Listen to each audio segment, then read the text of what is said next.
இந்திய கம்யூனிஸ்ட் கட்சியினுடைய மூத்த தலைவர், கம்யூனிஸ்ட சித்தாந்தத்தின் அடிப்படையில் இயக்கத்தினுடைய தோழர்கள்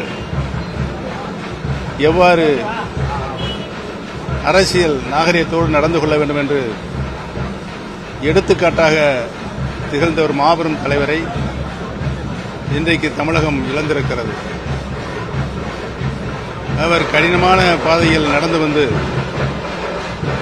ஒரு அரசியல் நாகரிகத்தோடு அரசியல் பணியில் ஈடுபடுபவர்கள் எவ்வாறு நடந்து கொள்ள வேண்டும்,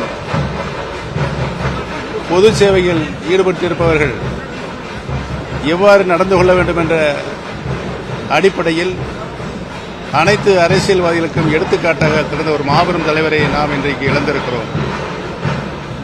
அவர் காட்டிய வழியில், அவர் இந்த நாட்டிற்கு செய்த அரும்பணியில் தியாகத்தை எண்ணி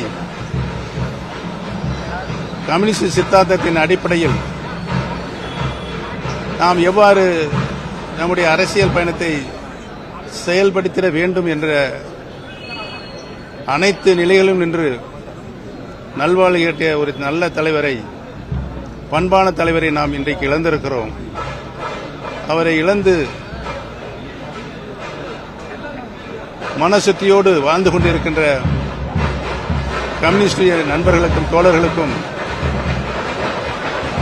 ஐயா நல்லகன் அவருடைய குடும்பத்தாருக்கும் எங்களுடைய ஆழ்ந்த இரங்கலை தெரிவித்து, அவருடைய புகழ், அவருடைய அரசியல் நாகரிகம் இந்த நாடு உள்ளவரை அவருடைய புகழை பாடிக்கொண்டே இருக்கும் என்பதையும் நினைவு கூறுகிறேன்.